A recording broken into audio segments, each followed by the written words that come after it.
Hey everyone, Cleo here, and today I'm going to be talking about kind of my top fantasy wish list. Not really wish list as in I don't necessarily plan to buy all of these, but basically if I need to plan out the next fantasy series that I'm going to be diving into, these are the top 10. These are the 10 fantasy books or series that are currently like, I need to get to these right now. This is basically the fantasy version of a video I did recently in November about non-fiction books I'm dying to get to. These are the fantasy books that I'm dying to get to.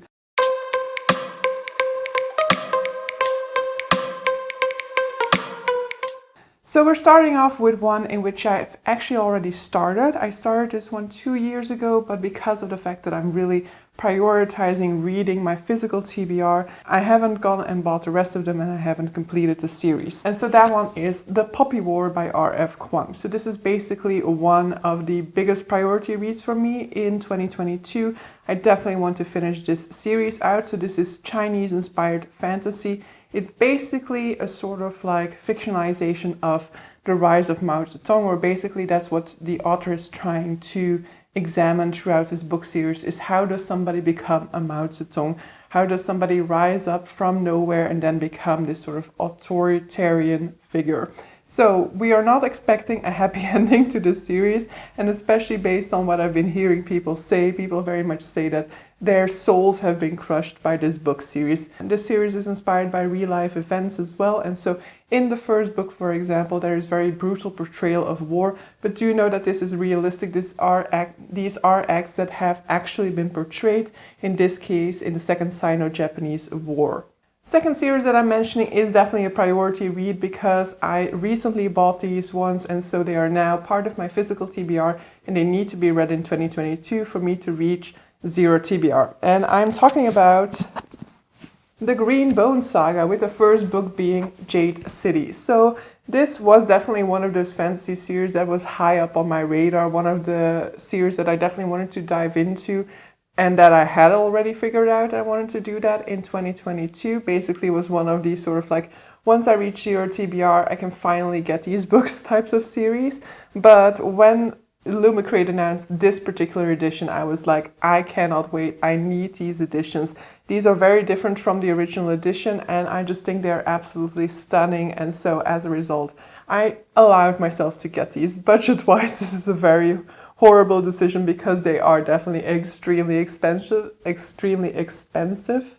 But yeah, I don't regret it. I think they look gorgeous, and now I just hope that I also love the series, because normally I don't allow myself to buy series when I haven't even started them yet, but so hopefully this will pan out all right. So in the Green Bone Saga, we are looking at a world in which jade is a magical property, and so we're looking at these different families who mine jade. And so it's gonna be kind of mafia-esque Chinese fantasy. And you know, that sounds great to me. I have not read a mafia book, but I do like mafia movies, for example. But I do definitely like this sort of like intrigue, the brutality of mafia stories, as well as the sort of like family dynamic that is involved there, this sort of like huge sense of family loyalty. But I'm also looking forward to perhaps there being some characters who kind of want to step out of the family business and the difficulty of doing that with these sort of tight family connections. And that will be particularly interesting within a Chinese setting because family honor is definitely a very big deal within Chinese culture. So very much looking forward to this one, and I'm actually already planning to start it in January. Third series is one that I don't own physically and probably won't, and that is the Liveship Trader series by Robin Hobb. So the Liveship Trader series is part of a bigger series called Realm of the Elderlings, which basically contains 5 series, I think, in a whole. And so I've read the first series within this bigger series. So I've read the Farseer trilogy, and I read that through the library. So I borrowed all of those through the library, and I'll probably do the same for the Liveship Trader series. These books do also have audiobooks, and I listened to the first trilogy mostly through that audiobook, but I'm gonna try not do that for the second series because I find myself more easily drifting off with a fantasy audiobook, so I'm kind of making the intention not to really listen to fantasy through audiobook. But so Liveship Trader series is the second series in principle, but you could start there as well. So basically, we are looking at a different part of the same world. We are looking at all new characters, and so you will have some background understanding based on what happens in the Farseer trilogy, but I'm sure that that also works the other way around. If you start with Liveship Traders and then read Farseer, you might also have some background based on having started there rather than have starting with the Farseer trilogy. So I'm very much looking forward to this because I know that for a whole lot of people, Liveship Traders is actually their favorite series within the full realm of the Elderlings. And there's apparently going to be the sort of character that everybody hates that in the end you end up loving. And I do definitely love that sort of dynamic. I do love it when an author manages to do that, manages to make you despise a character and then gradually turn you around towards this character, to gradually make you change your opinion about them. Either because you kind of see more of the intricacies behind their choices or because they start to slowly change. So I'm very much looking forward to see how that's handled within this series. The Liveship Trader series has a sort of more like maritime setting. Basically, as I understand it, this world has this sort of like magical ships, basically. Basically, if 3 generations of the same family die aboard this ship, then the ship becomes alive, basically. So I'm interested to see that concept, as well as will that then mean that the ship has some sort of essence of these past generations that have died aboard the ship? Or is that not how it works? I'm kind of hoping that that is part of the deal, because that would be very interesting. But in any case, the idea of a live ship is also interesting. I don't know what to kind of imagine there. Does that mean that the ship kind of steers in its own direction? We'll figure out as I go through this series. I don't know more about the particulars of the characters that we're following, for example, but I'm eager to dive into this one and continue the realm of the Elderlings. 4th series to mention is The Witcher. So this is a series that I've already started with the TV show. I've already seen season 1. I am definitely going to see season 2. I'm not waiting to read The Witcher before I'm seeing the series. Actually, I find myself enjoying both the adaptation and the original more if I watch the adaptation first. So I don't usually keep myself from an adaptation anymore, because I just know that the other way around can mean that I will have problems with the adaptation, but this way usually doesn't really impact my enjoyment of the book. But so in The Witcher we are following Geralt, who is a witcher. Basically he's a sort of like demon hunter. He's kind of been altered so that he isn't really fully human anymore, as far as I can understand from the series.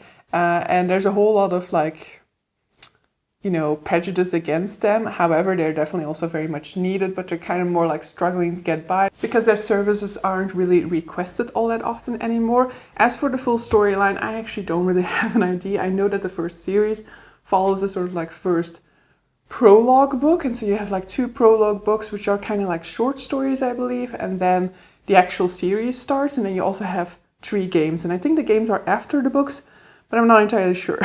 So I'm ready to dive into this universe. In any case, I want to read more translated fantasy, and so this is translated from Polish, and so it's very much suitable for that goal. 5th series I want to read is the Rook and Rose series, I think. First book called Mask of Mirrors. Yeah, I've heard, I didn't necessarily have an interest in prioritizing this within 2021, for example. So the first book, The Mask of Mirrors, came out, I think, January 2021. And yes, I was seeing some buzz for it. One of the people that I follow, Saga from Voyaging Worlds, she was very excited about this book right away. And so it was one that I was like, okay, I'll eventually get to it.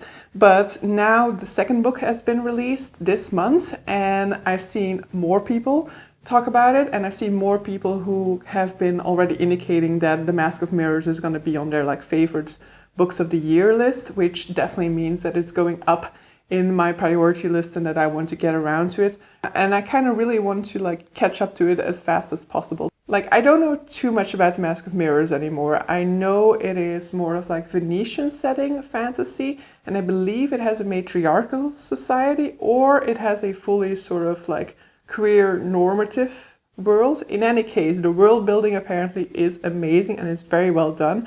And so I don't need more than a just like giant recommendation from Saga to read it, because I know that what she really loves, I will definitely also love. Next up, we have another Asian fantasy. It is probably pretty clear that I love Asian fantasy. and I wish I had explored the genre sooner. But so that is the Dandelion Dynasty by Ken Liu. So basically this series is one that I have wanted to start already for years. I have definitely seen it around in bookstores. I have seen people talk about it, though not that many people talk about it on YouTube. And now that it has gotten a re-release, it is very much of the moment. So many people are now getting these, so many people will be starting to dive into this series. And so I need to catch up. And definitely I need to catch up to Ken Liu's writing, because he's also a very big translator of Chinese sci-fi, for example. So I do definitely want to sample his translated works also at some point in time. But so, the Dandelion Dynasty, I know nothing about. So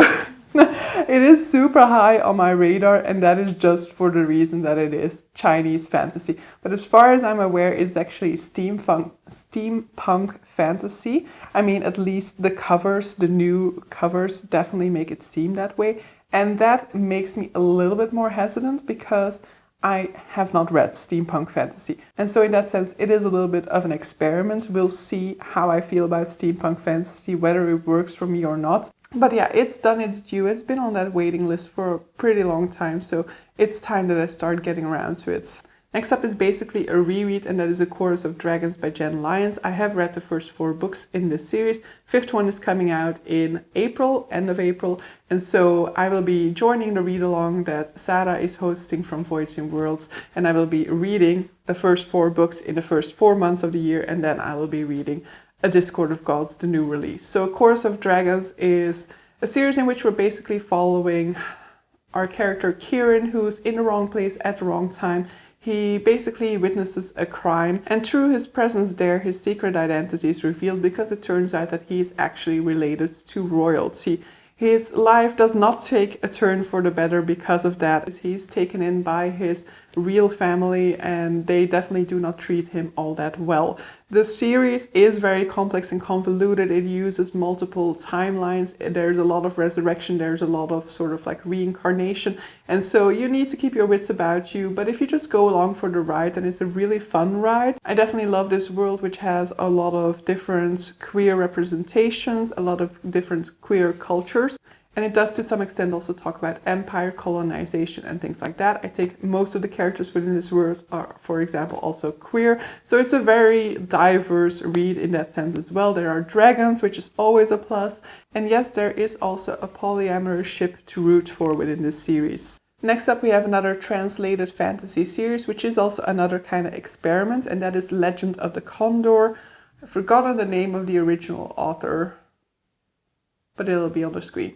So this is a Chinese fantasy classic. It is classic of the wuxia genre, so basically martial art fantasy. I don't know how heavy on the fantasy it is. If it is kind of like wuxia martial arts movies, then there's probably not a whole lot of magic. Then it's just the martial arts that is... Don't screw with my lighting. Then it's basically just like the martial arts elements that has the fantastical aspect to it, because it heavily relies on the concept of qi, and so it is kind of like spiritual, mystical, and so what they are able to do through martial arts, it goes beyond what a human physically can do in our reality, and so that's the fantastical aspect to wuxia, at least in movies, and I'm expecting that to be the cat. And I'm expecting that to be the same for these books, but I don't know. It is a classic. It has not fully been translated yet, I think. I think they had original translations that I've heard nothing but bad things about, and they have retranslated them as far as I'm aware. So the new definitive edition, I think, is a new translation. Could be totally wrong on that. But I've heard hesitant things about the translation, and I'm not fully sure whether that's the old translation and whether the new translation is much better. And I think they are not fully up to having translated the entire thing yet. But we'll see. In any case, it's an experiment. I have not read wuxia fantasy before. I don't know whether it is for me or not. it's gonna have a whole lot of martial arts sequences, which I definitely love in movie version, but I don't know whether reading about them will be as well received by me or not. But in any case, I want to try it. It's translated fantasy. As I said, I want to read more translated fantasy, and I'm very much hoping that this is going to work for me because, you know, as I said, I love Chinese fantasy, and you know, this is a classic of Chinese literature that I definitely want to read. Moving along on the Asian fantasy series train and the I don't know what this book is about train, we get to The Sword of Kaigan by M.L. Wang. This is a standalone fantasy. Just for that, it's already high on my list because just need to read the one book. And I think especially in 2020, I saw it on quite a few best of lists, and it interests me because it's Asian fantasy. Apparently, it will break my heart. It has a mother figure at its center, and yeah, give it to me. Standalone Asian fantasy featuring a more mature protagonist that will break my heart. That sounds right up my alley. And then the final book that I'm going to be mentioning, or the final series that I'm going to be mentioning here, is one that I've started, and that is the first Law series by Joe Abercrombie. I was going to say Blade Abercrombie. By Joe Abercrombie. This is grimdark fantasy. I have read the first book in 2021 because it is part of my TBR. I did not buy the remaining books before finishing this one, so I do still need to continue on with this one, and I did definitely enjoy it enough to do that. I will say that it's not like a favorite to me. I enjoyed it. I enjoyed the characters.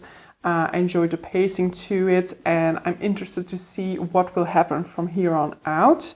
But it's not like I'm not in love with it yet. But so in this one, we are following 3 different characters mainly, who gradually throughout the first book kind of get more and more entangled in one another's storyline, which is something that I typically very much love.